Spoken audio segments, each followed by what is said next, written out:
So, we have so far looked at the design of both combinational and sequential circuits using Verilog.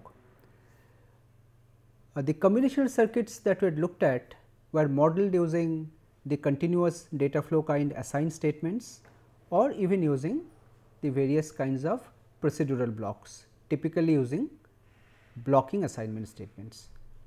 And the examples of sequential circuits that we saw were all modeled using procedural assignments, both using blocking and non-blocking assignments. Now, in this lecture, here we shall be looking again at the modeling of sequential circuits, but not directly from the behavior as we had seen earlier, but in a more formal way from the so called state table or the state transition diagram representation of the sequential circuit. So, the topic of our discussion today is modeling of finite state machines. Okay. So, as I had said that you can have two different kinds of circuits, combinational and sequential. So, in a combinational circuit, the idea is that the output or the outputs will depend only on the applied input at that point in time. It will not depend on the previous or the past history. So, as an example, you can think about a full adder where whatever inputs A, B, C we are applying right at this point in time, the output sum and the output carry would be generated based on those only. So, it will not depend on the previous history, means what are the ABC values that we had applied in the past. This is what is meant by a combinational circuit. The output depends only on the applied inputs. Okay. So, in contrast, for a sequential circuit, the outputs that are generated will depend of course on the applied inputs, but also on some of the past history which is represented by the internal state. So, we shall be looking at a number of examples in this regard to indicate what a state means. Like I can give a very simple example. You think of a binary counter, say a 4-bit binary counter that counts from 0, 1, 2, 3, 4 up to 15, then again back to 0. Now, suppose when the value of the count is 5, let us say, and you apply a clock. So, the output that we expect is 6. That depends not only on the clock you are applying, but also on the previous count value, that 5. That previous count value, that can be regarded as the state of the machine. Okay. So, the next output that you get will depend on some previous information, that is the state, and on the applied input. So, just as in the example of the counter I had stated, the internal states change with time, and for any practical hardware implementation of such a sequential circuits, the number of states has to be finite. It cannot be infinite clearly, because the states ultimately you will be representing or storing in flip flops. Suppose it is a 4-bit counter, you will be storing the 4-bit of information in 4 flip flops.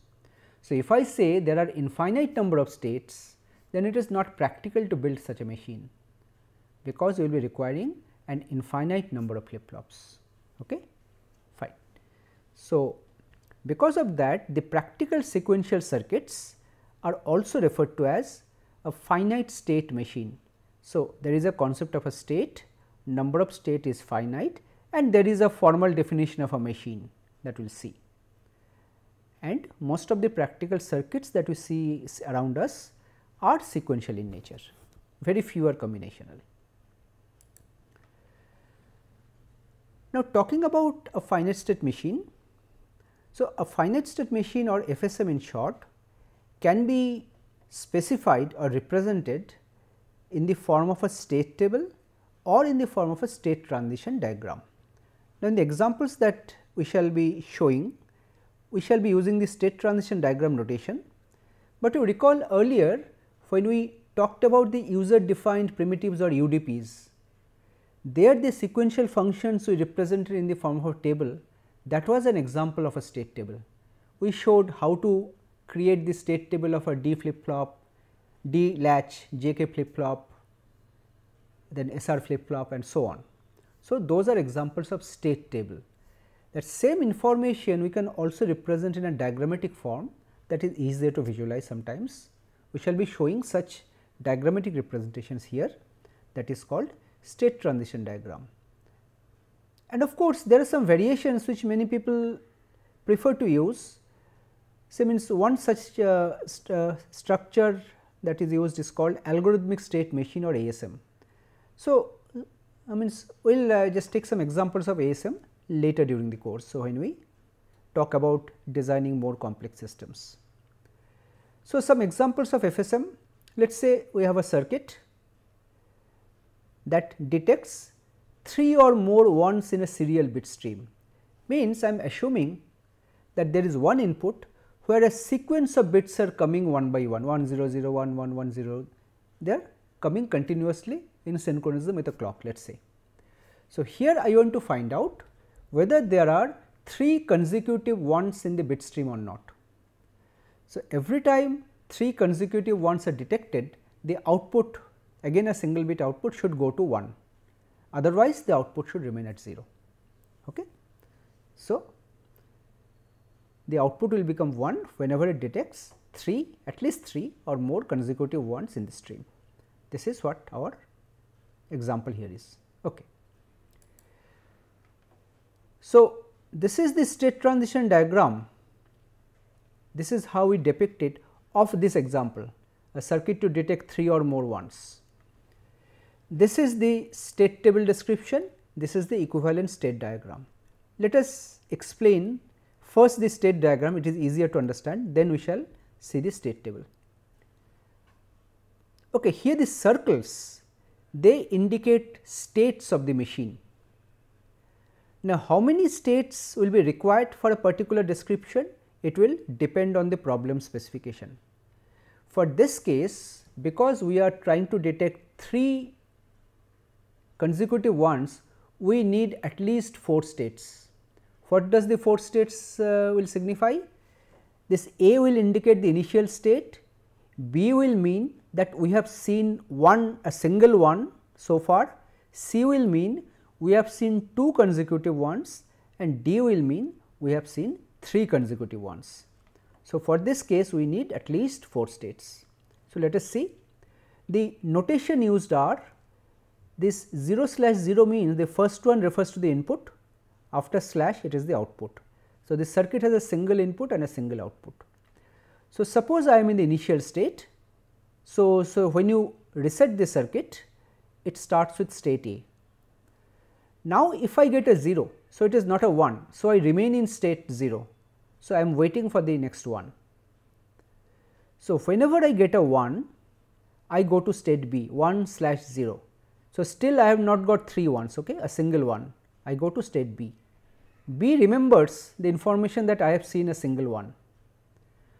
So, in B, if I get another one, I go to C. So, again the output is 0. C remembers that I have seen 2 1s, and in C, if I get another one, I go to D with the output being made to 1, because 3 1s have been detected. And while in D, if I receive more number of 1s, I remain in state D and the output is also made 1. But while in B, if the next bit is 0, I have to go back to A, because again I will have to start with the next one. Similarly, in C, if I get a 0, I have to go back to state A, and similarly from D, if I get a 0, I have to go back to state A. This 0 0 does not mean anything. So, this is the state transition diagram.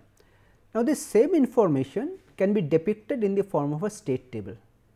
So, what does the state table indicate? It indicates the inputs. So, here my inputs are reset and this input value, first bit, I am calling it as input, and I have a single output. Now, in addition to it, there is the notion of the state. I call it present state as PS, next state as NS. So, the idea is that if my reset is high, irrespective of the present state and the input applied, my next state will be A. So, reset it goes to A and the output will be 0. So, if the reset is 0, then my operation starts. If my present state is A and the input is 0, then I go to next state A with an output 0. This is indicated by this arc. If my present state is 1, input A and input is 1, then my next state is B with the output 0. It is this edge. Input is 1, output is 0, next state is B. So, in this way, for every edge in the state transition diagram, I can have one row in the state table. So, these are equivalent representations, but the diagram is more easily means understandable visually, because this table is a little more complicated to interpret. Okay. Fine. Now, let us look at slightly more formal definitions of FSMs. There are two kinds of finite state machines that we distinguish. One is called a Mealy machine, other is called a Moore machine. Let us see what these are. Now, any finite state machine, well, deterministic finite state machine means whenever we apply an input, whenever I know what is the state, so the next state and my output is absolutely deterministic.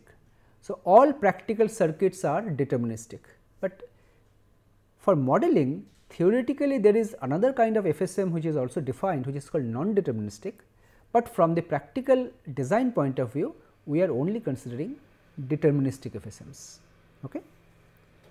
So, mathematically it can be represented sigma, gamma, S, S0, delta and omega, where sigma denotes this set of input combinations. Suppose this circuit has two inputs, A and B. There will be 4 input combinations 0 0, 0 1, 1 0 and 1 1. Sigma indicates the set of all the inputs. Okay. Similarly, gamma indicates the set of all outputs. So, if there are 3 outputs, the set of all outputs can be 8 0 0 0, 0 0 1 up to 1 1 1. Set of all outputs is denoted by gamma. Capital S denotes the set of states, and small s0, which is a member of capital S, is the initial state. So, we start with S0. Delta is defined as the state transition function and omega is the output function. So, how are they defined? Delta is defined as follows. Delta colon means, this is the definition, it means S cross sigma means this is a Cartesian product. So, some state, given a state, given a input, it will determine the next state. So, given some value from capital S, given some input from capital sigma, it will determine some state in capital S. So, this will actually tell what the next state will be. Present state and present input will determine the next state. And for the output function, here we distinguish between Mealy and Moore machines. For a Mealy machine, the output sigma will be determined by the state as well as the present input. So, the output depends on state plus the inputs. But for a Moore machine, the output does not depend on the inputs, it depends only on the present state. Output depends only on the state. So, in this way, you can distinguish between Mealy and Moore machines. We shall see some examples. Pictorially, the Mealy and Moore machines can be shown like this.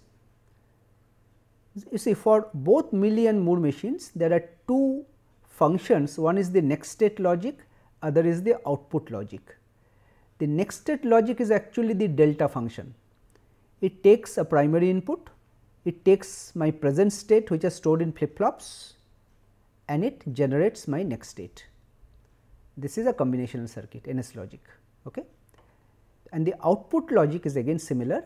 It takes, for Mealy machine, it takes a primary input and the present state, it generates the primary output.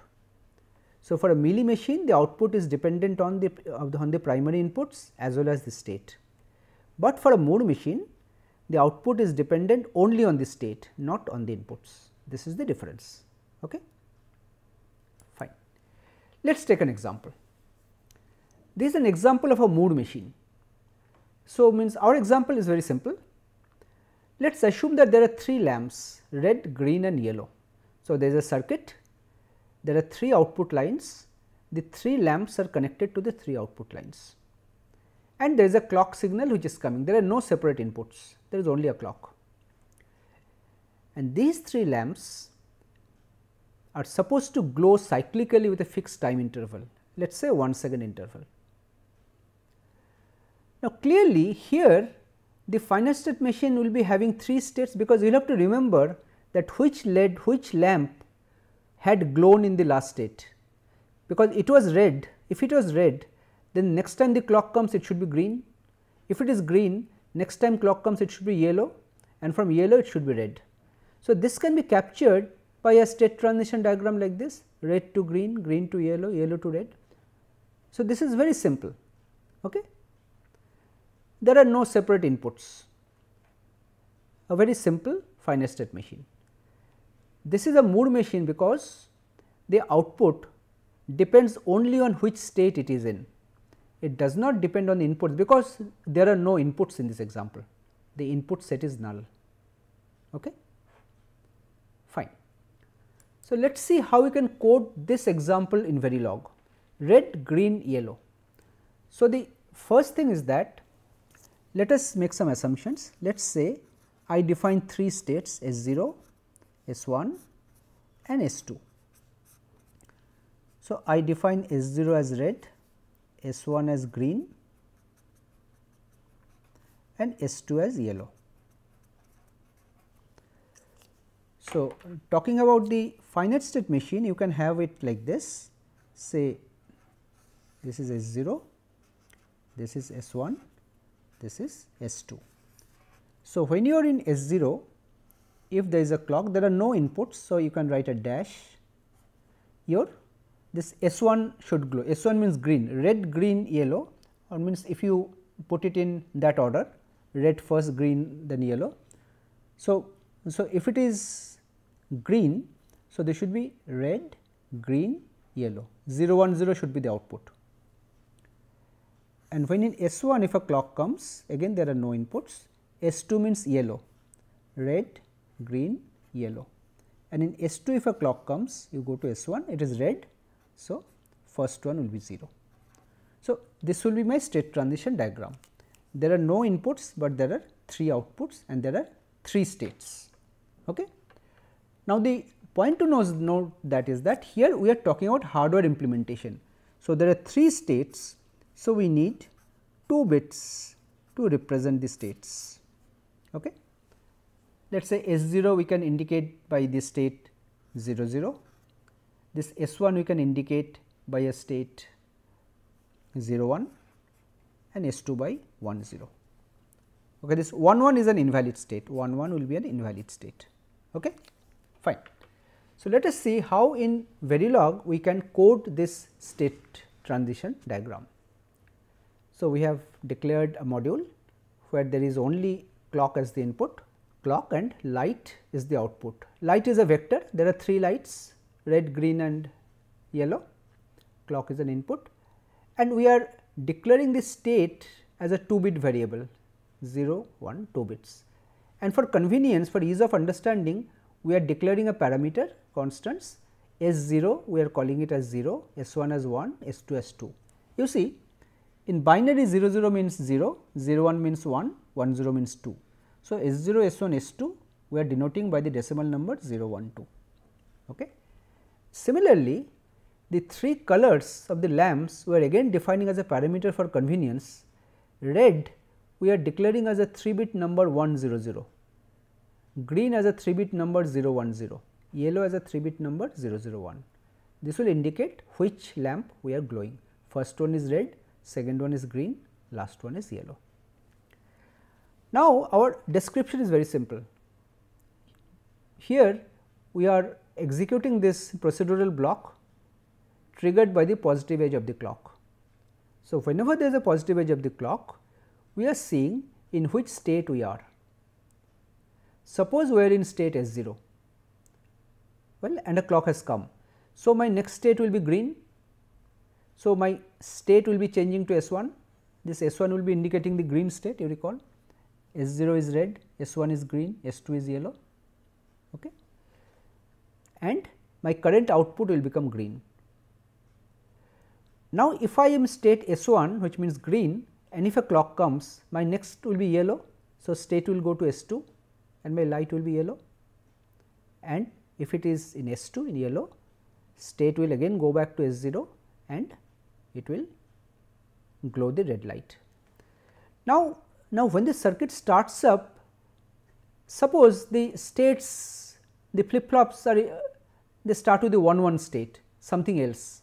So, you will have to also give a default state. So, means that here you are not initializing the state. So, if it is something else other than S0, S1 or S2, these are the 3 values, then you start with red as the initial state, state is S0, red is assigned to light. Now, you see here we have used only non-blocking assignment statements.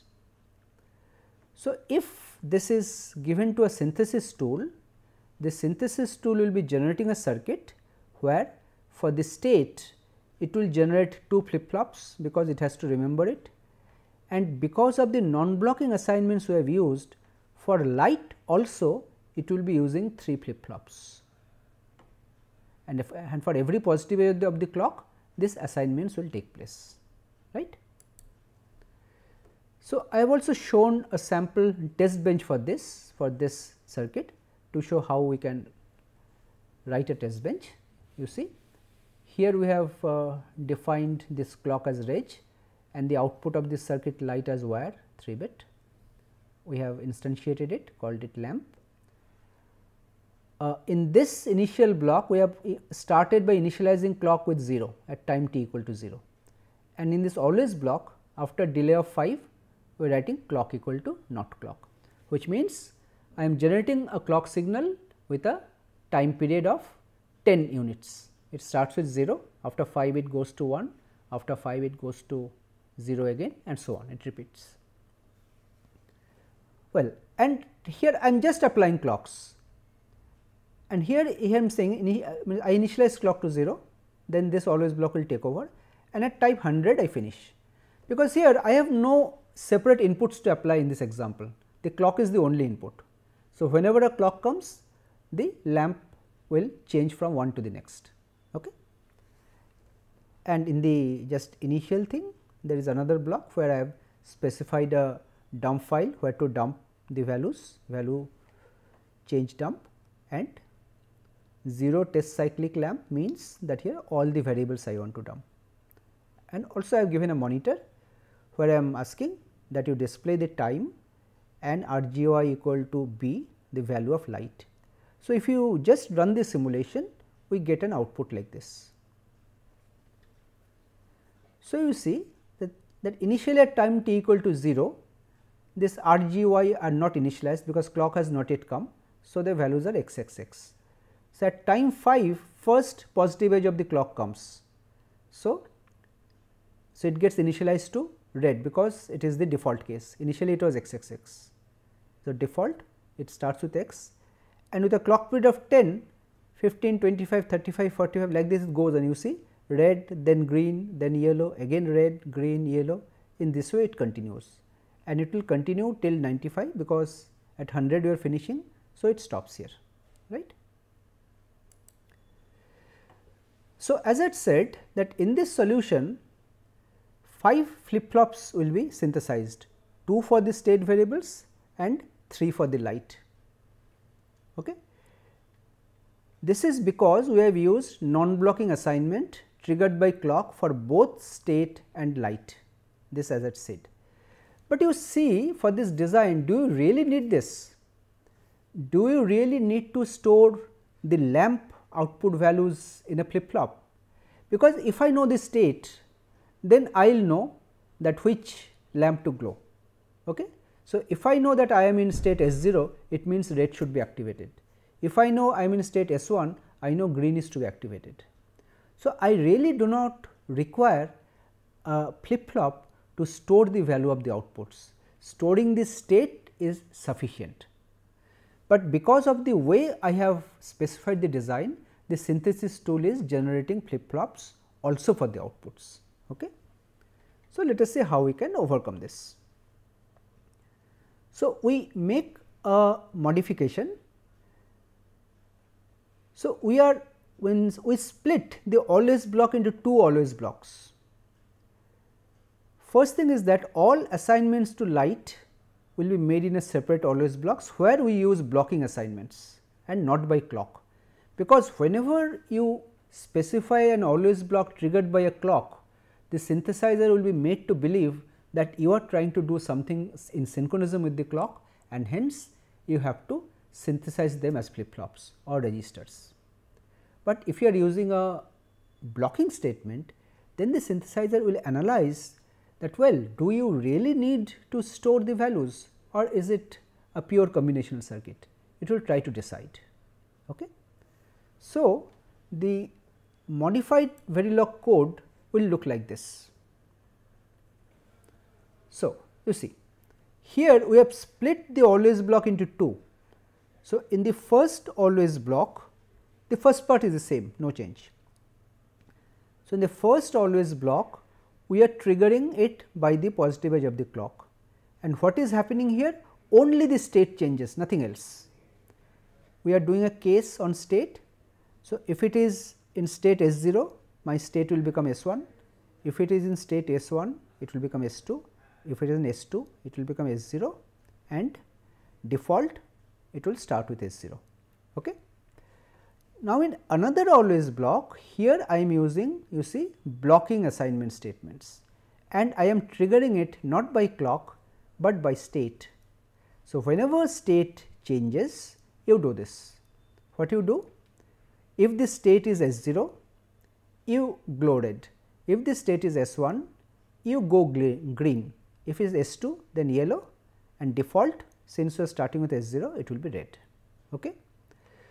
So, if you do this, if you make a specification like this, what the synthesizer will see? Synthesizer will find that, well, I see that I have specified the output value for all combinations of state. For 0 0 it will be red, 0 1 it will be green, 1 0 it will be yellow, and for 1 1 it will be red. So, it can actually find out that what will be my output just from the state. So, it will be a combinational circuit. So, just about this solution, the synthesis tool will be generating only the flip flops for the states, but the second always block where you are initializing the light, this one, for this no flip flops or latches will be generated. Why?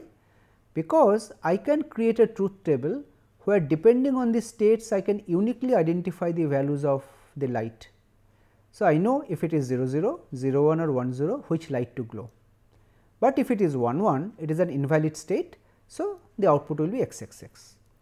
So, if you do a Carnot map minimization of these three functions, this is a 2 variable function, let us say S1 and S0 are the 2 state variables, then this R, G and Y outputs can be obtained as R will be just S0 bar S1 bar, G will be just S0 and Y will be just S1. So, whenever S1 is 1, then you glow yellow. So, whenever this S0 is 1, here you glow yellow, green, and so on. Red will be both are 0 0, both are 0 0 red. You see, this is a pure combination circuit description, and synthesis tool will be looking at this. It will find out that, well, this is actually a combination circuit description, and it will be generating a combination circuit. So, with this we come to the end of this lecture. So, we had talked about finite state machines, distinguished between Moore and Mealy machines, and worked out one example, that how we can represent the FSM and how we can code it into Verilog, and we looked at two alternate kinds of design, one in which unnecessary flip flops were synthesized, and the other an improved one where only the essential flip flops are generated. Thank you.